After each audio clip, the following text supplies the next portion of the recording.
అయిపోతాం.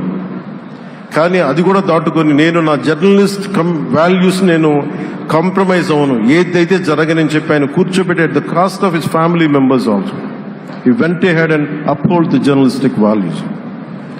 వారికి దానికి చాలా చాలా సాహసంగా నాకు చాలా ఆనందం వేసింది. ఆయన ఆఖరిలో ఎలక్షన్ రిజల్ట్స్ వస్తాయి, ఎప్పుడు వస్తాయి వీటన్నిటి అనుకున్న టైంలో నేను ఒకటి అనుకున్నాను, ఆయన ఆరోగ్యం క్షీణిస్తూ ఉంది, బాగుండు, ఆయన ఈ విజయ వార్త వింటారా లేదా అనేది నేను ఒకటి ఆలోచిస్తూ ఉన్నాను.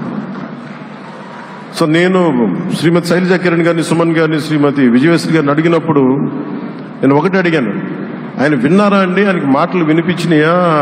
అందరు చెప్తాను ఆయనకి వినిపించట్లేదంటే లేదు, చాలా ఒక 24 గంటలు ఆ విజయాన్ని దశాబ్దం పాటు నలిగారు, దశాబ్దన్నర పాటు నలిగి ఆయన్ని నలిగిన తర్వాత ఆయన అలాంటి వ్యక్తి విజయ వార్త వినకపోతే అక్షోభిస్తుందేమో ఆత్మని అనిపించేది. కానీ విజయ వార్త వినే ఆయన పరమదించారు.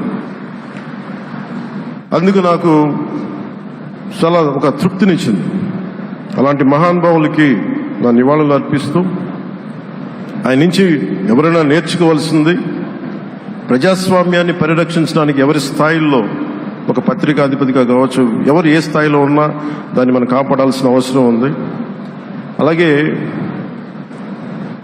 ఆయన జర్నలిస్టిక్ వారసత్వ ప్రవాహం అంటే ఉదాహరణకి ఈనాడు, ఈటీవీ తాలూకు ప్రెజెంటేషన్ ఆఫ్ న్యూస్ చాలా న్యూట్రల్గా, అన్బయాస్డ్గా ఉండదు. ఏదైనా విషయం చెప్పేటప్పుడు నా గురించి ఎంత రాస్తారో, నన్ను తిట్టాలనుకున్నప్పుడు అంతే తిడతారు. అంటే నువ్వు చేసే పనిని బట్టే గుర్తిస్తారు తప్ప నాకు తెలుసు కదా అని చెప్పి మళ్ళీ దానికి ఫేవరెటిజం ఉండదు. అది తెలుగుదేశం పార్టీ కావచ్చు, ఇంకొక పార్టీ కావచ్చు, కాంగ్రెస్ కూడా కావచ్చు. కాంగ్రెస్ చేస్తే కాంగ్రెస్ని ఆయన్ని పైకెత్తిన సందర్భాలు ఉన్నాయి. అలాగే ఏ పార్టీ తప్పులు చేసి నచ్చని, ప్రజలకి ఇబ్బందికరమైన సంఘటనలు జరిగినప్పుడు ఏం మాత్రం వెనకాడకుండా ఫ్రంట్ పేజీలు వేసేవాడు. ఫ్రంట్ పేజీలో మరీ చాలా బలంగా చేసేవాడు. సో అందుకే నాకు అనిపించింది, ఒక జర్నలిస్టిక్ వాల్యూస్, ఆయన తాలూకు వారసత్వ ప్రవాహం ప్రతి జర్నలిస్టు పుణికిపుచ్చుకోవాలి, అది తీసుకోవాలి. ఒక నది ఒక ప్రవాహం వెళ్తున్నప్పుడు మన స్థాయి, అది నువ్వు ఒక చిన్న బకెట్తో తీసుకుంటావు, చెంబుతో తీసుకుంటావు, ప్రవాహంలో నీళ్లు ఉన్నట్టుగా రామోజీరావు గారి జర్నలిస్టిక్ వారసత్వ ప్రవాహాన్ని మనం ఎంత తీసుకుంటాం అనేది మన స్థాయిని బట్టి ఉంటుంది.